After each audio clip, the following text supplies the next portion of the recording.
2 truck চিংড়ির যে পরিবহন যে ট্রাক যেটা নিষিদ্ধ আসলে এরকম পিএল জব্দ করা হয়েছে এবং সেই পিএল আপনারা ইতিমধ্যে দেখেছেন যে আমরা কিন্তু সেগুলা নদীতে বিষখালী নদীতে আমরা অবমুক্ত করছি এবং এটাই আসলে সম্পূর্ণভাবে আইনগতভাবে নিষেধ। নদী থেকে এরকম ন্যাচারাল পোনা ধরা পিএল ধরা সম্পূর্ণ নিষেধ।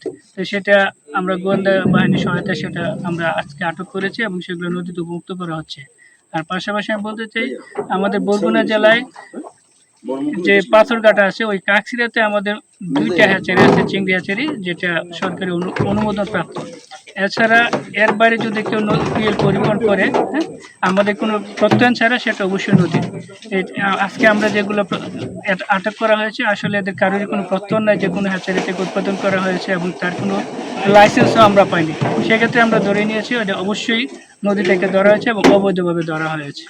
আমার হিসেবে আমরা যদি প্রতিটা ড্রামে অ্যাভারেজে 8 থেকে 10,000 পিএল ধরি সেই হিসেবে 227টা যে ড্রাম আছে সেখানে প্রায় 25 লাখের মতো পিএল হওয়ার কথা। সেক্ষেত্রে প্রতিটা পিএল আমরা ন্যাচারাল যে পোনা এটার একটু দাম কিন্তু বেশি।